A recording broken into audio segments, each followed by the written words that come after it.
Hi there, Ken Godevanas here, and this is Kenny's Carrots. Some of you call them Kenny's Crazy Carrots, but anyway, it's episode number 50, and we're bringing you some insights this time around from Christopher Watkins' book, Biblical Critical Theory. It's a book I've been reading, and I'm just stealing paragraphs at a time, a few paragraphs at a time, on what I think are some very interesting perspectives that he has. Today's topic, grace and our judgment. How do those two things work together? Again, thanks for joining us. Ken Godevanas here, and let's go with Kenny's Carrots, number 50.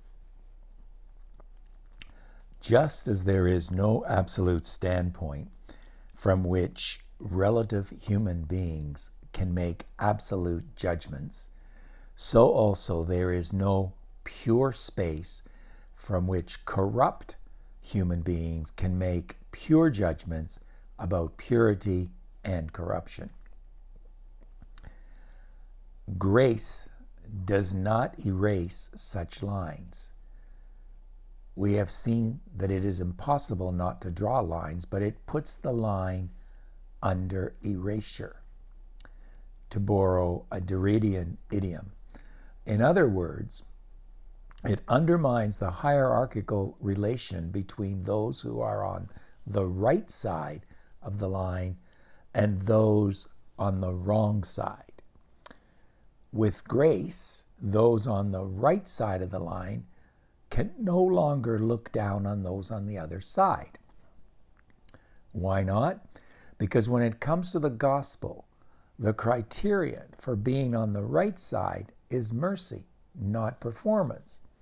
Those who are saved by grace are not those who are smarter than others, more rational than others, better behaved than others, kinder or humbler or more generous than others, or better by any other criterion of performance whatsoever. Those who are saved by grace are saved despite their performance, not because of it. And this non-linearity subverts the logic of violence inherent in drawing lines of all sorts. If I am a Christian, those who disagree with me are not by default intellectually inferior. They're not rationally benighted. They do not lack imagination. They are not narrow, weak, or juvenile. They're not medieval, and they are certainly not a virus. They have every chance of being my betters in all these respects. I simply cannot look down on them. It is crucial to emphasize that this is no clever rhetorical flourish. If I claim to be a Christian and do not acknowledge that my enemies are very possibly my moral and intellectual superiors, I have simply failed to understand the gospel of Christ.